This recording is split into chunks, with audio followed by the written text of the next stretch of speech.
நம்புங்க. இது 1 வருஷத்துக்கு முன்னாடி நாம்ப கிராஃபைன் கோட் பண்ண வண்டி தான். இந்த வண்டி எப்படி இப்படி ஆச்சு? இத நான் எப்படி இந்த அளவுக்கு டிரான்ஸ்ஃபர்மேஷன் பண்ணேன்? இது ஒரே நாள்ல பண்ணேன். இத பத்தின ஒரு டீட்டெயில்டு வீடியோவ தான் ஒரு விளாக் மாரி இந்த வீடியோல நீங்க பார்க்க போறீங்க. ஆ வணக்கம். இது டாடி மொபைல் கார்ஸ்பா. நான் உங்க விக்னேஷ் பேசுறேனுங்க. இன்னைக்கு நம்ம போகக்கூடிய லொகேஷன் பார்த்தீங்கன்னா, பொள்ளாச்சிக்கு கொஞ்சம் முன்னாடி காமநாயக்கம் பாளையம். ஸோ இந்த தார் ராக்ஸ வந்து நான் ஒரு 1 இயருக்கு முன்னாடி ஒரு 4 நாள் இருந்து இத வந்து ஒரு 7 இயர்ஸ்க்கான கிராஃபைன் கோட் பண்ணி குடுத்தேன்.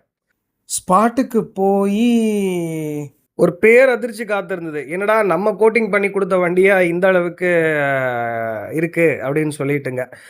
இந்த அளவுக்கு கன்டாமினேஷன் ஏன் ரொம்ப அப்பி புடிக்குது அப்படின்னு சொன்னாக்கா, நம்போ ஆஃப்டர் த கோட் நம்ம என்ன மாதிரியான ஷாம்பூஸ் யூஸ் பண்றோம், புரொடக்ஷனுக்கு என்ன மாதிரியான ஸ்ப்ரே வேக்ஸஸ் போடுறோம் அப்படிங்கிறத வச்சு தாங்க. ஏன்னு கேட்டிங்கன்னா, இந்த பொதுவா நம்போ கோட்டிங் பண்ற வெஹிக்கிள்ஸ்க்கு வந்து நம்ப மெயின்டனன்ஸ் கிட் ஷாம்பூஸ், வேக்ஸஸ் இதெல்லாம் வந்து நம்ப சைட்லேருந்து குடுக்குறோம். பட் இந்த கஸ்டமருக்கு அத மெயின்டெயின் பண்றதுக்கான டைம் இல்ல. ஸோ, அவங்க நார்மலா சர்வீஸ் ஸ்டேஷன்ல விட்டு இந்த சோப் ஆயில்ல அந்த மாரியான மெத்தட்ல வாஷ் பண்ணி கழுவுனங்காட்டியுமே, அதில வந்து கன்டாமினேஷன் அந்த அளவுக்கு எப்படி சொல்றது? அப்பி புடிக்க ஆரம்பிச்சுருச்சு.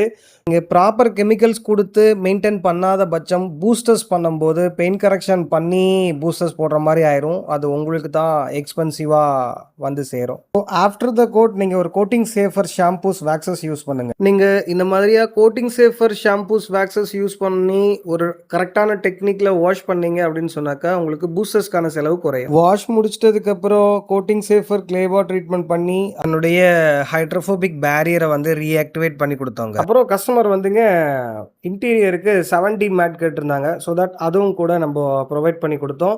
அண்ட் இந்த வண்டிக்கு இன்டீரியருக்கு ஸ்டீம் டீடெயில் பண்ணோம். லெதருக்கு நோரிஷ்மென்ட் ட்ரீட்மெண்ட் பண்ணோம். அண்ட் ஃபைனலி தார் ராக்ஸினுடைய மொத்த அழகையும் ஒரு பக்காவான பிஜிஎம்மோட பார்த்து என்ஜாய் பண்ணுங்க. Thank you.